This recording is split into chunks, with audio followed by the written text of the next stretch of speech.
12th complete பண்ண ஸ்டூடெண்டா, அதுவும் engineering தான் படிக்க போறீங்களா, அதுவும் கவர்மெண்ட் கோட்டால தான் படிக்க போறீங்களா, அதுக்கு ஒரே வழி டிஎன்ஏ கவுன்சிலிங் வழியா தான் போகணும். டிஎன்ஏ கவுன்சிலிங் பத்தி டீடைலா பார்ப்போம். DNA counselling 12th result after தான் ஆரம்பிப்பாங்க. ஃபர்ஸ்ட் நோட்டிபிகேஷனை வெளியிடுவாங்க. ஃபர்ஸ்ட் ரெஜிஸ்ட்ரேஷன் பண்ணணும். அதுல சிபிஎஸ்சி மாணவர்களும் இருப்பாங்க, ஸ்டேட் போர்டு மாணவர்களும் நீங்க ரெஜிஸ்ட்ரேஷன் பண்ணிக்கலாம். டாக்குமெண்ட் எல்லாமே அப்லோட் பண்ணணும். அப்புறம் ரேண்டம் நம்பரை பப்ளிஷ் பண்ணுவாங்க. நெக்ஸ்ட் ரேங்க் லிஸ்ட பப்ளிஷ் பண்ணுவாங்க. ரேங்க் லிஸ்ட்னா 200 கட் ஆஃப்ல இருந்து 77.5 கட் ஆஃப் வரைக்கும் எத்தனை பேர் இருக்காங்கன்னு டீட்டெயிலா நம்ம தெரிஞ்சுக்கலாம். அப்புறம் 3 ரவுண்டா கவுன்சிலிங் நடக்கும். Round 1, round 2, round 3. இதுல உங்க கட் ஆஃப் எப்போ வருதோ நீங்க சாய்ஸ் ஃபில் பண்ணி நீங்க காலேஜை எடுத்துக்கலாம். ரொம்ப முக்கியமா கவுன்சிலிங் ஆன்லைன்ல மட்டும் தான் நடக்கும். கவுன்சிலிங் வழியா ஏன் போகணும்னா, நீங்க ஃபர்ஸ்ட் கிராஜுவேட்டா இருந்தா 25,000 ஃபீஸ் லெஸ் ஆகும் 4 இயர்ஸ். அதே same time post matric scholarship SC, SCA, ST converted Christian இருந்தீங்கன்னா 50,000 வரைக்கும் கிடைக்கும். அதே சேம் டைம் நீங்க கவர்மெண்ட் ஸ்கூல்ல இருந்து படிச்சு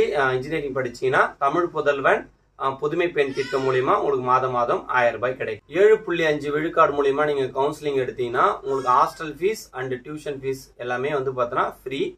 கவுன்சிலிங் சம்பந்தமா ஏதாவது உங்களுக்கு டவுட்ஸ் இருந்தா நம்ம நம்பருக்கு கான்டாக்ட் பண்ணுங்க. நம்ம சேனலை ஃபாலோ பண்ணாதவங்க ஃபாலோ பண்ணி வச்சுங்க. யூடியூப்ல சப்ஸ்கிரைப் பண்ணாதவங்க சப்ஸ்கிரைப் பண்ணி வச்சுங்க. உங்களுக்கு ஏதாவது டவுட்ஸ் இருந்தா நம்மளுக்கு DM கூட பண்ணுங்க. தேங்க்யூ.